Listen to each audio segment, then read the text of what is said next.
In September 1962, a boy named Robert Saunders walked into the first form classroom of Crossfield Secondary Modern in Wolverhampton and found 38 other children already seated in rows of desks bolted to the floor, each desk with an inkwell, each child with a pen whose nib they would learn to manage without blotting, and a teacher standing at the front of the room whose name was Mr. Higgins and whose authority over the room was, at that moment, as complete and as unquestioned as the authority of the headmaster above him and the crown above the headmaster. Number 16 on this list was a feature of British, French, and German school life from the early Victorian era through to the 1980s, and has been replaced so thoroughly by its opposite that the children who experienced it cannot quite explain to the children who did not what the specific quality of the replaced thing actually felt like. Number 9 was drunk by every schoolchild in Britain from 1946 until 1971, when a politician decided that third-of-a-pint glass bottles of warm milk served at morning break were an unnecessary expense, and in doing so ended a specific daily ritual of post-war school life whose nutritional significance was real and whose social significance was possibly greater. And number 1, the thing at the very top of this list, was not a specific practice or a meal or a form of discipline. It was the entire social architecture of the post-war European school, the structure of authority, of collective discipline, of shared academic and moral formation, that the progressive educational reforms of the late 1960s and 1970s altered so completely that the school of 1985 was a different institution from the school of 1960 in ways that went far deeper than the buildings and the uniform and the curriculum. These are 20 things about European schools in the 1960s and 1970s that have completely changed, present in the classrooms and corridors and playgrounds of working-class and lower-middle-class Britain, France, Germany, and the Netherlands from the late 1940s through to the early 1980s. Before we begin, hit that subscribe button, because what the post-war European school provided was not merely an education in the narrow academic sense. It was an education in the experience of shared institutional life, of collective discipline, and of the specific forms of authority and community that the adult world outside the school would demand. Let us count them down. Number 20, the 11+ examination and the tripartite system. In Britain from 1944 through to the comprehensive reforms of the late 1960s and 1970s, every child sat the 11+ examination at the end of their primary school career, a single test whose result determined whether they would attend a grammar school, a technical school, or a secondary modern school, and thereby determined the trajectory of their educational and professional life. The 11+ was experienced by those who passed it as a liberation and by those who failed it as a verdict, and the secondary modern school that received the majority of children who had not passed contained, in its very name, the implicit acknowledgement that its students were engaged in a secondary kind of education. The comprehensive school that replaced this system was solving genuine problems of social inequality and wasted talent. It was also ending the grammar school that had provided the most reliable route out of working-class life for the academically gifted children of the working class, and the debate about what was gained and lost in that exchange has not ended. Number 19, the school milk and the morning break ritual. From 1946, when the School Milk Act made free milk available to every school child in Britain, through to 1971, when the cuts removed it from secondary schools, the daily third-of-a-pint bottle of milk at morning break was a feature of every British school child's day. The bottles arrived in crates and were distributed by the milk monitors, children appointed to the role for a week at a time, who carried the crates to each classroom and returned with the empties. The milk was warm in summer and sometimes partially frozen in winter and was not universally enjoyed. But it was universally shared, the same thing consumed by every child at the same time, and the social ritual of the milk break, the escape from the classroom, the gathering in the corridor or the playground with the specific small bottle and the small straw, was a daily collective experience whose nutritional content was less significant than its social function. Number 18, learning joined-up handwriting from the beginning. The systematic teaching of cursive handwriting as a standard element of the primary school curriculum was a feature of primary education across Europe from well before anyone reading this was born, through to the late 1980s and early 1990s, when the word processor began to make it seem unnecessary. A child who left primary school in Britain, France, or Germany in 1965 with a legible, consistent, flowing cursive handwriting had been taught a physical skill through hundreds of hours of directed practice that the adult world would require of them for every form, every letter, every examination paper they would encounter. When the keyboard became the primary writing instrument and when the cursive script retreated from the school curriculum, the specific discipline of handwriting instruction ended and the skill deteriorated within a generation. Number 17. The school uniform as a universal social leveler. The school uniform in the post-war European school served a social function that its advocates and critics have always understood differently. The child who wore the same blazer and tie or the same dress and pinafore as every other child in the school was simultaneously a member of the school's collective identity and an individual whose family's financial circumstances were concealed by the uniformity of the dress. The working-class child in a school uniform was, for the duration of the school day, visually indistinguishable from the middle-class child beside them, and the social leveling that the uniform produced, however resented by those who experienced it as regimentation, was a genuine equalization of visual status that the non-uniform school has never been able to replicate. Number 16. Corporal punishment as a routine disciplinary tool. The use of the cane in British schools, the ruler or strap in French and German schools, was a routine feature of European school discipline from the Victorian era through to the 1980s and beyond. A boy who was caned in a British secondary school in the early 1970s was experiencing a disciplinary response that his father had experienced, that his grandfather had experienced, and that was understood by the school, the parents, and the child himself as a legitimate consequence of specific behavioral infractions. The corporal punishment was not universal in its application, but it was universal in its presence as a possibility, and the knowledge that it was available shaped the behavior of children who would never themselves be subject to it. When it was abolished in state schools in 1987 and progressively across Europe, the disciplinary landscape of the school changed in ways that are still debated. Number 15. The class photograph and the school portrait. Every year in every school in working-class and lower-middle-class Britain, France, and Germany, the entire class assembled in rows for the annual class photograph, and every child bought or was given a copy that went home to be placed in the family's collection beside the holiday snapshots and the christening pictures. The class photograph was the school's official record of itself in that specific year, with the teacher at the end of the row and the children arranged by height, and the specific pleasure of recognizing every face and knowing every name was the pleasure of belonging to a community that was physically represented in the image. First pattern break. Here is where things get interesting. Because the practices described so far have been primarily structural, about the organization of the school and the curriculum and the discipline, but the next entries describe the daily social practices of the post-war European school, the routines and rituals that structured the child's experience of school time in ways that were entirely separate from the academic content of the lessons, and that the modern school has progressively reduced or eliminated.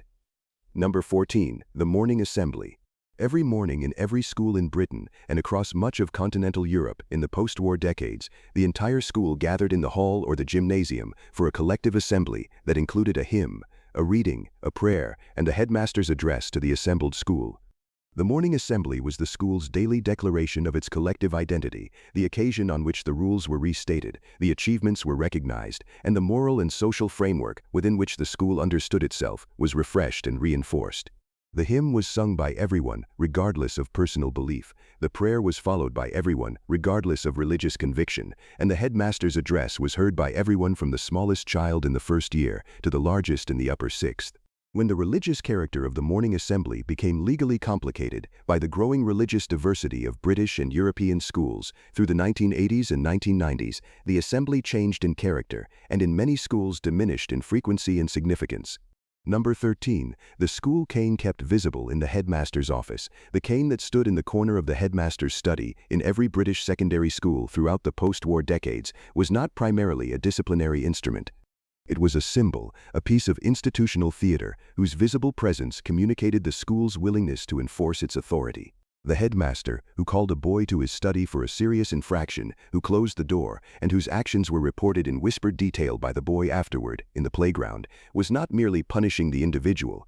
He was performing the school's institutional identity for the entire school, because the accounts of the canings circulated and were known by everyone. Number 12. Writing lines as a punishment. The punishment of writing lines, the repetition of a sentence 500 times on a sheet of paper to be presented to the teacher at the beginning of the next lesson, was a routine feature of school discipline in Britain, France, and Germany throughout the post-war decades.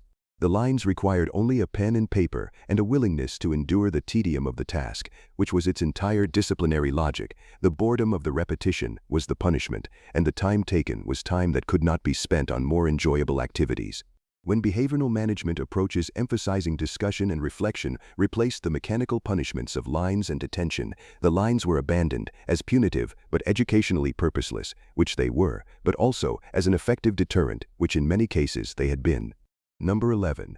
The school dinner and the dinner lady. The school dinner in the post-war European school was not merely a meal. It was a collective social experience in which the entire school ate the same food at the same time, served by the dinner ladies, whose position in the school's social hierarchy was below the teachers but above the cleaners, and who wielded a specific authority over the children in the dinner hall. A child who sat at the long dinner table in a British school canteen in the early 1970s and ate the shepherd's pie, the sponge and custard, the boiled potatoes, was experiencing a specific kind of institutional shared life that the packed lunch and the canteen with individual choices has replaced with something more convenient and less communal. Second pattern break. This next one is where the most personal school memories lived. Because the practices described so far have been primarily institutional, but the next entries describe the specific textures of the child's daily experience in the post-war European school, the physical and social conditions of classroom and playground that were so completely different from their modern equivalents that the children who experienced them inhabit, in their memory, a different institution from the one their grandchildren attend. Number 10. The ink monitor and the inkwell desk. The desk with the built-in inkwell was a feature of every primary and secondary school classroom in Britain, France, and Germany from the Victorian era through to the late 1960s and early 1970s when the ballpoint pen finally replaced the nib pen in school use. The ink monitor was the child appointed to fill the classroom's inkwells from the large bottle, a position of minor authority and genuine responsibility because spilled ink was both a mess and a waste. The nib pen that was dipped into the inkwell and drawn across the paper in the specific gesture of copperplate penmanship was a technology that demanded skill, patience, and the physical coordination of hand and eye in ways that the ballpoint has never required. Number 9. Free school milk at morning break. The milk monitor who distributed the bottles, the specific sound of the crates being carried, the cold or warm quality of the milk depending on the season, the small straw that sometimes collapsed before the bottle was empty, the specific social occasion of the milk break in which the classroom emptied and the children gathered in the corridor or the playground with their bottles. These were the specific textures of a daily school ritual that 3 generations of British schoolchildren shared and that ended abruptly in 1971 when Margaret Thatcher, as Secretary of State for Education, removed it from secondary schools, earning the epithet Thatcher Milk Snatcher that followed her political career for decades afterward. Number 8. The 11+ morning at the primary school. The specific experience of the 11+ examination morning in a British primary school in the 1950s and 1960s was unlike any other morning in the child's school career. The entire year group gathered in the examination room rather than their classrooms. The desks were arranged in formal examination rows, the papers were distributed face down, and the instruction to turn them over was awaited in a silence that was different from any silence the room had previously contained, because every child in the room understood, at whatever level of conscious comprehension their age permitted, that the result of the next 2 hours would determine something important. Number 7. The school caretaker as institutional authority. The school caretaker in the post-war European school occupied a position of genuine institutional authority that was separate from the teacher's academic authority and more immediately practical. He knew where everything was, he controlled access to the rooms and resources the school needed, he repaired what could be repaired and reported what could not, and his knowledge of the school's physical fabric was more complete than anyone else's.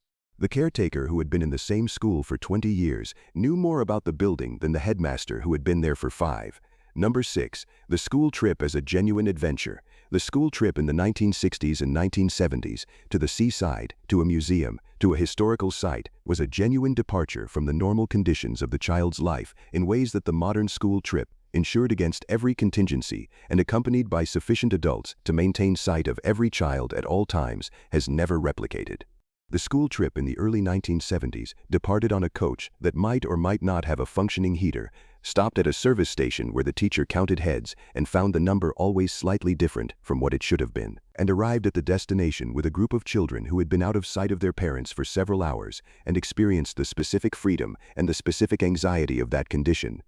Third pattern break. Here is where the story becomes most personal. Because the final entries describe not the structures or the daily rituals of the post-war European school, but the specific sensory and social qualities of the school as a physical place, the smells and sounds and textures and social geographies of buildings and playgrounds that the children who inhabited them carry in their memories with a specificity that no description can fully convey, but that every person who experienced them will immediately recognize.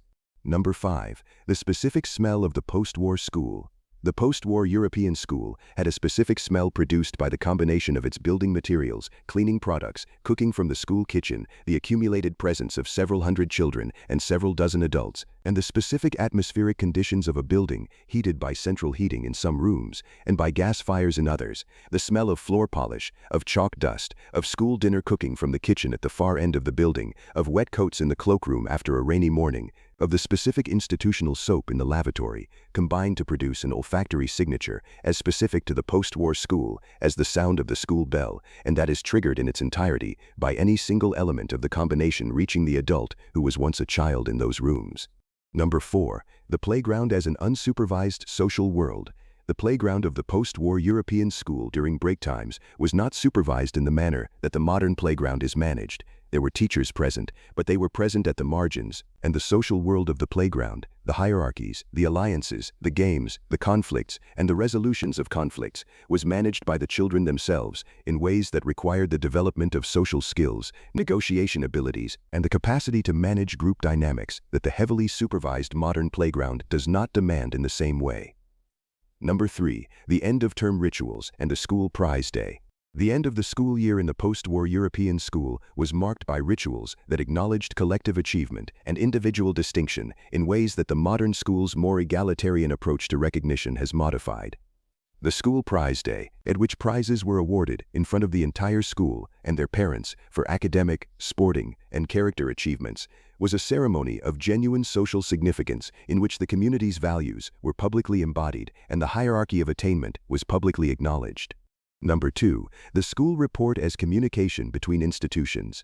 The school report that arrived at the end of each term in a sealed envelope addressed to the parents was a formal communication between the school as an institution and the family as an institution, conducted in the specific register of professional judgment that the report form demanded. The teacher who wrote that a child must try harder or that conduct has been satisfactory was communicating with parents who took the assessment seriously and who responded to a poor report with parental consequences that reinforced the school's authority rather than challenging it. Number 1. The school as a complete social world with its own hierarchy, rules, and culture. At the very top of this list, above the 11+ and the school milk and the morning assembly and the corporal punishment and all the rest, sits the entire character of the post-war European school as a self-contained social institution with its own complete internal culture, its own hierarchy of authority, from the headmaster to the newest first-year pupil, its own rules that were understood and followed because the institution demanded it rather than because the individual agreed with them, and its own sense of identity that the child who attended it was expected to share and embody. Robert Saunders, sitting in his bolted desk with his inkwell and his nib pen in Mr. Higgins's first form classroom in Wolverhampton in September 1962, was entering an institution whose authority was complete, whose rules were clear, and whose culture was specific and demanding in ways that the institution of the modern school, more collaborative, more individuated, more negotiated, is genuinely different from. Whether the difference represents progress or loss depends on what you believe schools are for, and that question has been at the heart of educational debate since the reforms began. What is not in dispute is that the thing that existed before the reforms was a specific kind of institution that produced specific kinds of experience, and that experience is as completely gone from the modern school as the inkwell from the bolted desk. Your parents and grandparents sat in those rooms and were formed by those institutions and did not always love them or even understand them at the time. They knew. Now you know, too.